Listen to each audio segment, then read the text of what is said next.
we were at home and heard a loud, like a firecracker. We thought it was a couple days after 4th of July. Kind of ignored it. I just thought kids were shooting things off in the neighborhood.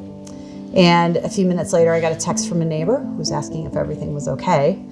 And I ran upstairs into Alex's room and I found him on the floor.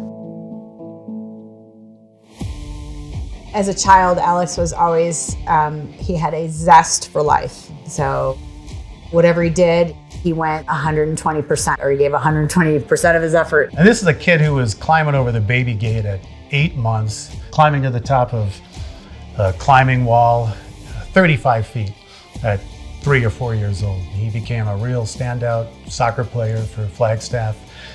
He holds the goal scoring record. He was playing in regional teams. This accident kind of changed the way we had to think about what his future is going to be like. What's up, guys? I love you all. Nobody knows exactly what happened, but the firearm glanced off his skull and it fragmented and went into his brain. And it didn't cross over the center line, which is bad, but he's got multiple fragments of bullet in his brain still. And I remember one of the neurosurgeons there showing me the head x-ray. And I said, wow, I'm not a doctor, but that looks really bad. And he just said, yes, very.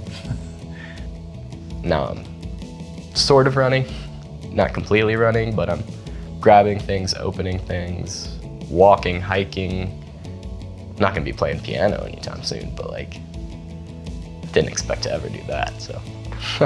He graduated in 2020, and his plan was to go play community college for 2 years, and then he would continue on to a 4-year school after that. After this experience now, he's hoping that he'll be in healthcare. He has so much respect for the nursing profession now after what he's experienced.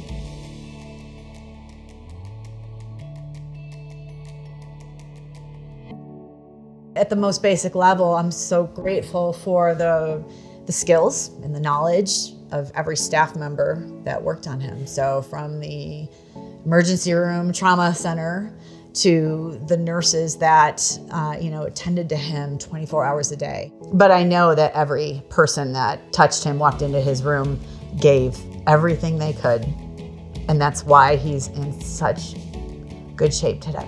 What I'd like to say to every caregiver at Northern Arizona Healthcare is, from the bottom of my heart, for the rest of my life, I'll be so grateful for your skill and your compassion, the understanding you showed, the way you navigated the pandemic.